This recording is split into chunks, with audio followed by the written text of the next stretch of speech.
Car था जिसके 7 बेटे और 1 बेटी थी। सातों भाई वो बहन के साथ बैठकर भोजन करते थे। एक दिन कार्तिक की चौथ का व्रत आया था तो भाई बोला कि बहन आओ भोजन करें। बहन बोली न, आज करवा चौथ का व्रत है, चाँद उगने पर ही खाऊंगी।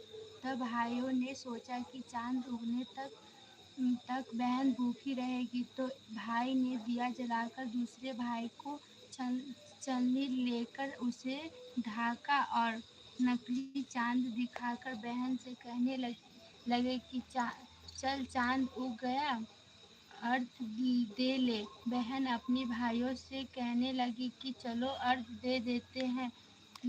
भा, भाभियों बोली तुम्हारा चाँद उगा होगा, तुम्हारा चाँद तो रात को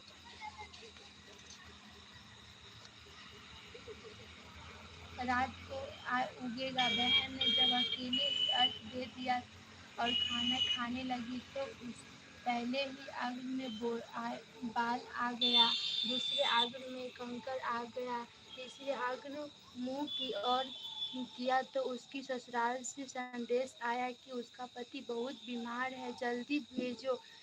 माँ ने जब लड़की को विदा किया तो कहा कि सातों में जो भी मिले उसे पाँव लगाना और जो कोई सुहाग का आरती दे तो उसे पल्ले में गांठ लगाकर उसे कुछ रुपए देना। बहन जब भाइयों से विदा हुई तो रास्ते में जो भी मिला उसे यही आरती दी कि तुम सातों भाइयों की बहन बनी रहो, तुम्हारा भाई सुखी रहे और तुम उसका सुख देखो। सुहाग से किसी ने भी नहीं दिया। जब वह ससुराल पहुंची तो दरवाजे पर उसकी छोटी ननद खड़ी थी।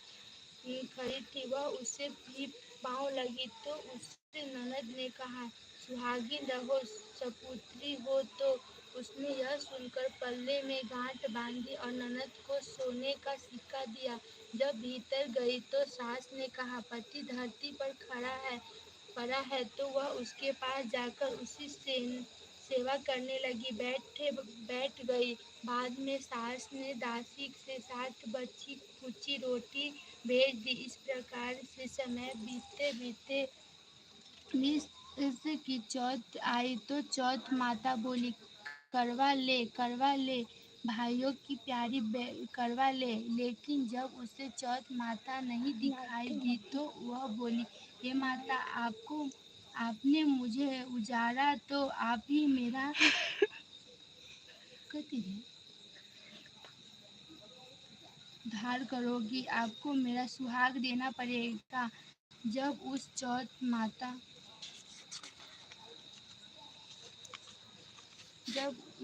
माता ने बताया कि उसकी चौथ आएगी, वह मेरे से बड़ी है, उससे ही सब कहना, वही तुम्हारा सुहाग वापस देगी। उसकी चौथ आकर चली गई, माघ की चली गई, फागुन की चली गई, चौथ, बैसाख, जेठ, आषाढ़ और सावन भादो की भी सभी चौथ आई। यह कहकर चली गई कि आगे वाली को कहना।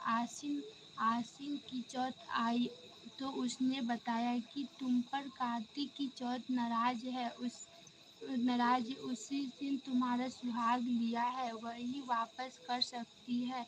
वह आएगी तो तुम्हारा सुहाग लिया है